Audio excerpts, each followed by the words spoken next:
इस बच्चे की पिटाई करनी चाहिए या इसके लिए ताली बजवानी चाहिए? क्यों बजवानी चाहिए ताली? पहले सुनो तो सही, ताली क्यों बजवानी चाहिए? मैंने सवाल किया कि इस देश में शिक्षा की देवी किसे कहा जाता है? बिहार वाले बच्चे कह रहे थे कि सरस्वती को, और ये बोल रही है गुड़िया किसको? सावित्रीबाई फुले जी को। अब वो सही है या ये सही है? ये सही है। जानते हो सारे? पक्का? ठीक है, तो फिर ताली बजा दो। है उसको हमेशा छुपाया जाता है। माता सावित्रीबाई फुले बहुजन समाज से आने वाली महिला थी, जिसने तमाम संघर्ष करके महिलाओं के लिए 1948 में पहला स्कूल खोला था पुणे में, और उसके बाद में धीरे धीरे करके उन्होंने अपने जीवन काल में, जब तक वो जिंदा रही, 18 स्कूलों की स्थापना की। अगर यही सवाल मैं उन लोगों से पूछूं जो ये कहते कि सरस्वती शिक्षा की देवी है, तो उनके पास में कोई जवाब नहीं मिलता कि सरस्वती के पास कौन सी डिग्री थी, सरस्वती जी कितना पढ़ी लिखी थी, सरस्वती जी ने कितनी बालिकाओं के लिए स्कूल खोला, सरस्वती जी किसकी बेटी थी, कोई नहीं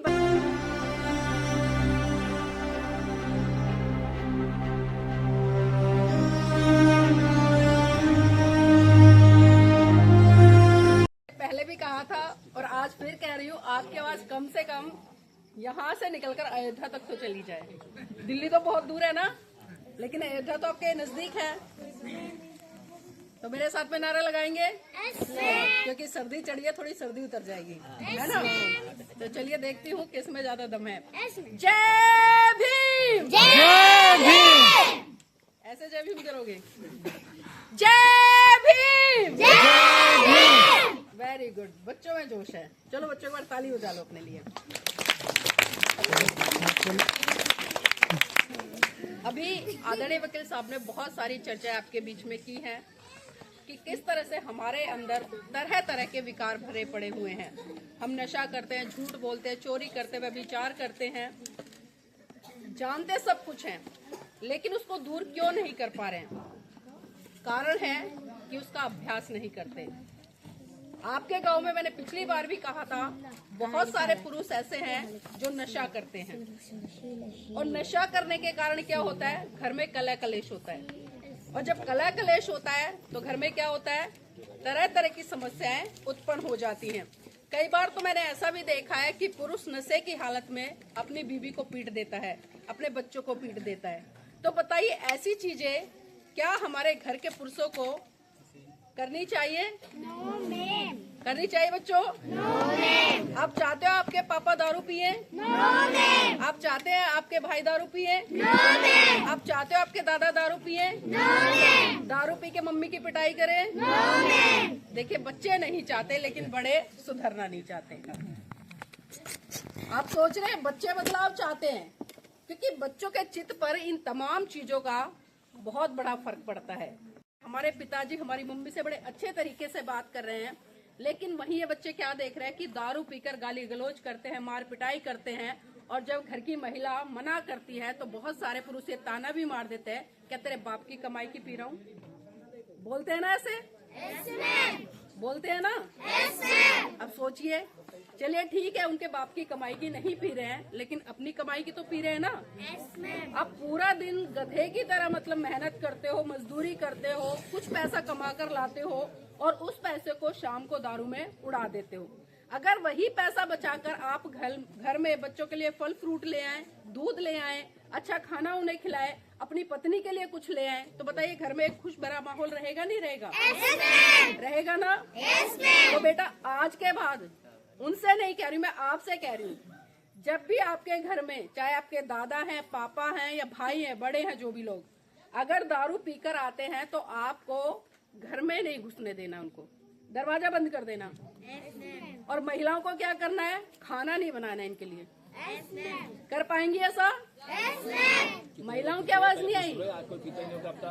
नहीं पीते हैं सर, पीते हैं, पिछली बार हाथ खड़े हुए थे। अच्छा सच बताइए, कितने लोग पी रहे हैं? किसी ने छोड़ी है? 14-20 अप्रैल को कार्यक्रम था ना यहाँ पर। अच्छा, इसीलिए वो प्रतिज्ञा नहीं कर रहे थे। हाँ मुझे याद है अच्छे से, 20 अप्रैल को कार्यक्रम था, और कार्यक्रम में भी कई लोगों ने पी रखी थी, और मैंने जब हाथ खड़े करवाए तो बहुत सारे लोगों के हाथ खड़े हो गए थे। मैंने दो हाथ खड़े किए थे, और मैंने संकल्प भी दिलवाया था कि आप प्रतिज्ञा लीजिए कि आज के बाद दारू नहीं पिएंगे। तो जितने हाथ ऐसे थे ना, वो सारे नीचे आ गए थे। अब बताइए, हम अपने आप से ही वादा नहीं कर सकते तो कैसे हम अपने परिवार को एक अच्छा जीवन दे पाएंगे। कहने के लिए बड़ी चीजें आपको अजीब लग रही होंगी, आप सभी जानते भी हैं कि भाषणबाजी कर रहे हैं। ये भाषणबाजी नहीं है। कौन सी बात कब आपके मन में बैठ जाए और कब वो बात मन में बैठकर आपके जीवन में परिवर्तन कर दे, कुछ नहीं कहा जा सकता। इसलिए अपने जीवन में अच्छी चीजों को लेकर आओ, अच्छे व्यवहार को लेकर आओ, अच्छे विचारों को लेकर आओ।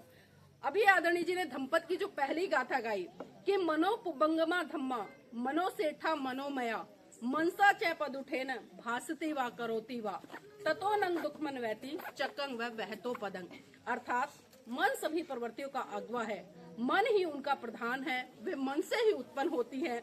यदि आप दुखी मन से कोई वचन बोलते हैं या कोई काम करते हैं तो दुख आपका पीछा उसी तरह से करता है जिस तरह से चक्का पहिया गाड़ी खींचने वाले बैलों के पैरों का। आपने देखा ना, जब गाड़ी चलती है तो उस गाड़ी पर क्या लदा होता है? बोझा होता है ना, बोझा होता है ना। गाड़ी का इस्तेमाल किस लिए करते हैं हम? बोझा उठाने के लिए। लकड़ी भर कर लाते हैं, उसमें चारा भर कर लाते हैं, गन्ने भर कर लाते हैं, और बैल किस हालत में उसको खींचता है, बेचारा कितनी मेहनत करता है, और वो जो पहिए पीछे पीछे चलते रहते हैं। तो ऐसे ही जो हमारा चित्त है, अगर हम गलत काम करेंगे तो पूरी जिंदगी उन कामों को हम दुख में ढोते रहेंगे। हमारे जीवन में कभी सुख नहीं आएगा, किसी तरह से परिवार में संपन्नता नहीं आएगी, कलेश रहेगा, लड़ाई झगड़े रहेंगे, और कई बार तो लड़ाई झगड़े इतने बढ़ जाते हैं हत्याएं तक हो जाती है।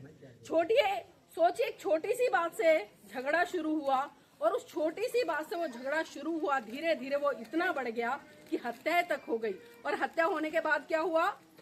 जेल की सलाखें और पूरा परिवार दुखी। तो बताइए कोई फायदा हुआ? तो इसलिए जीवन में जितना हो सके अपने मन में, है ना, मन तो आपका है ना, अच्छा सोच सकते हैं, अच्छा काम कर सकते हैं, अच्छे वचन बोल सकते हैं। हम क्यों बुरा बोलते हैं, क्यों गलत बोलते हैं, क्यों गलत सोचते हैं?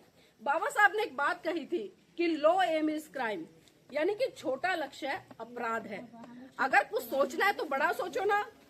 हम आजकल बच्चों से बात करते हैं, मैं बहुत सारे बच्चों से बात करती हूँ, मैं पूछती हूँ बेटा बड़े होकर क्या बनना चाहते हो?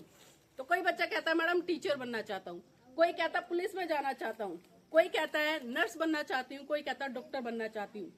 मैं कहती हूँ बनना है तो इस देश का राष्ट्रपति बनो ना, बड़ी सोच रखो। कोई बड़ी बात है राष्ट्रपति बनना? कोई बड़ी बात है? भारत का संविधान हर व्यक्ति को आजादी देता है। वकील साहब कहते हैं पावर नहीं होती, लेकिन व्यक्ति प्रयास करे तो क्या कुछ नहीं कर सकता।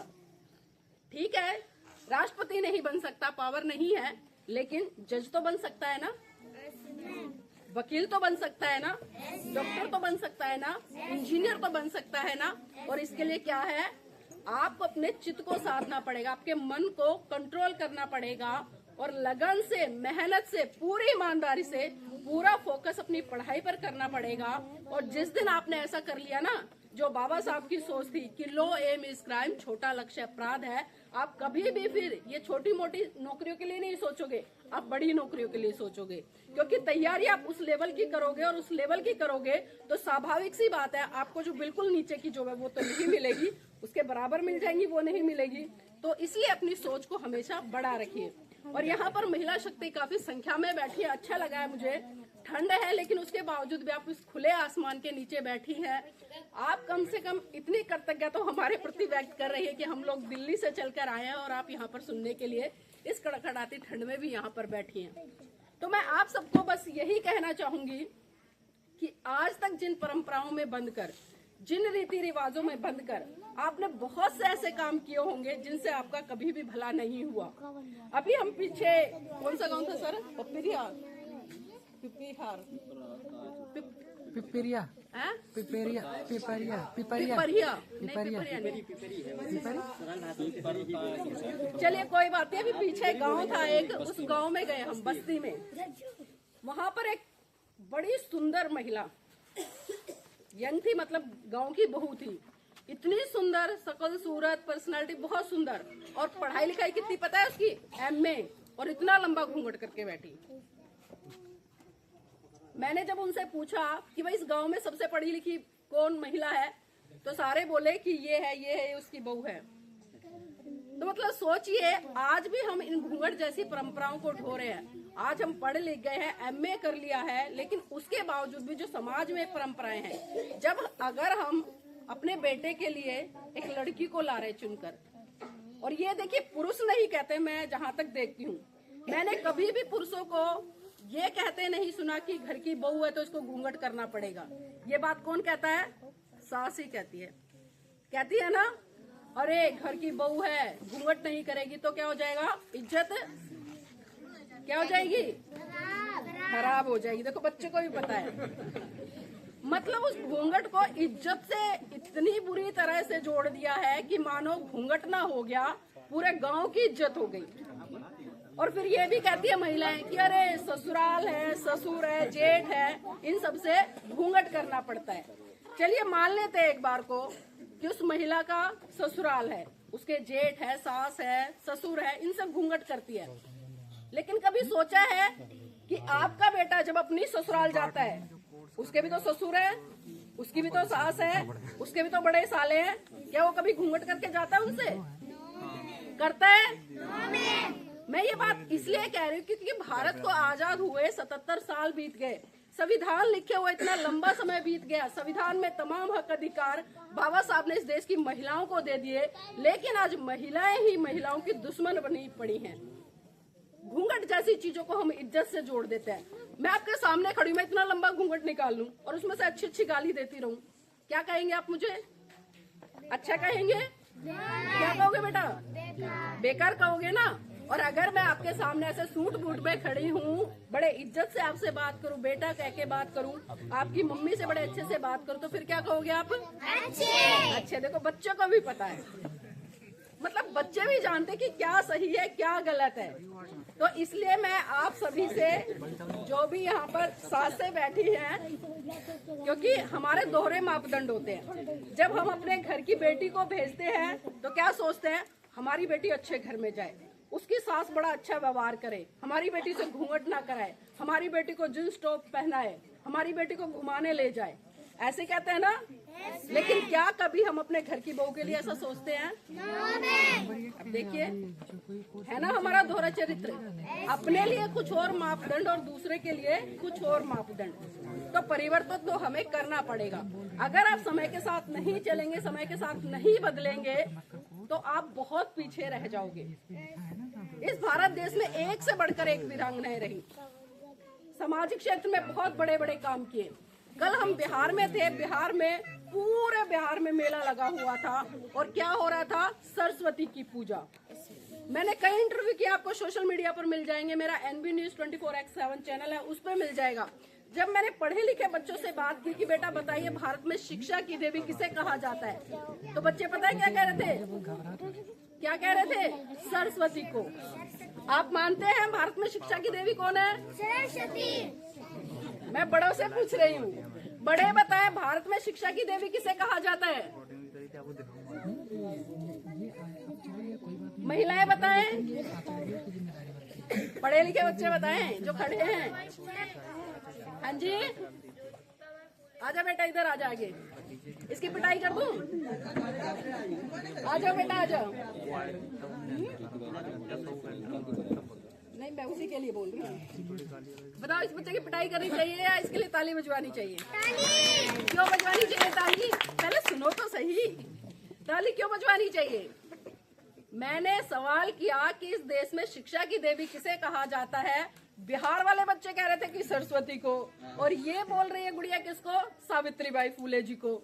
अब वो सही है या ये सही है? ये सही है। जानते हो सारे? पक्का? ठीक है, तो फिर ताली बजा दो।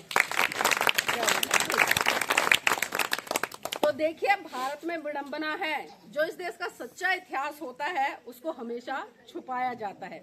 माता सावित्रीबाई फूले बहुजन समाज से आने वाली महिला थी, जिसने तमाम संघर्ष करके महिलाओं के लिए 1948 में पहला स्कूल खोला था पुणे में, और उसके बाद में धीरे धीरे करके उन्होंने अपने जीवन काल में, जब तक वो जिंदा रही, 18 स्कूलों की स्थापना की। अगर यही सवाल मैं उन लोगों से पूछूं जो ये कहते कि सरस्वती शिक्षा की देवी है, तो उनके पास में कोई जवाब नहीं मिलता कि सरस्वती के पास कौन सी डिग्री थी, सरस्वती जी कितना पढ़ी लिखी थी, सरस्वती जी ने कितनी बालिकाओं के लिए स्कूल खोला, सरस्वती जी किसकी बेटी थी, कोई नहीं बता पाता। तो जब तक हम इस बुद्धि है ना, इसको थोड़ा घिसेंगे नहीं ना, दूसरे लोग आएंगे कुछ भी बताएंगे और उसको हम मान लेंगे। मैंने पिछली बार बाबा साहब के जीवन से जुड़ी हुई 2 घटनाएं बताई थी। मैं चाहती हूँ आज फिर से मैं उन घटनाओं पर चर्चा करूं।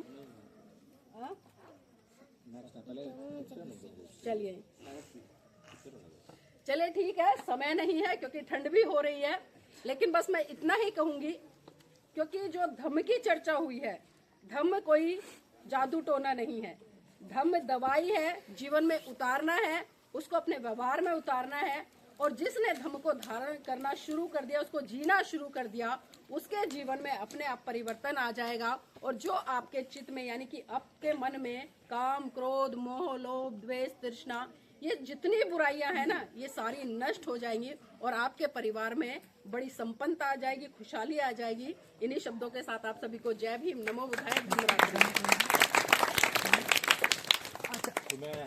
आदरणीय राज बहादुर जी से पुनः आमंत्रित करता हूं उनको जो है, और वो समापन की तरफ बढ़े, समापन घोषणा करें। देखो, आप सबको धन्यवाद करना चाहिए वकील साहब को और मैडम का, क्योंकि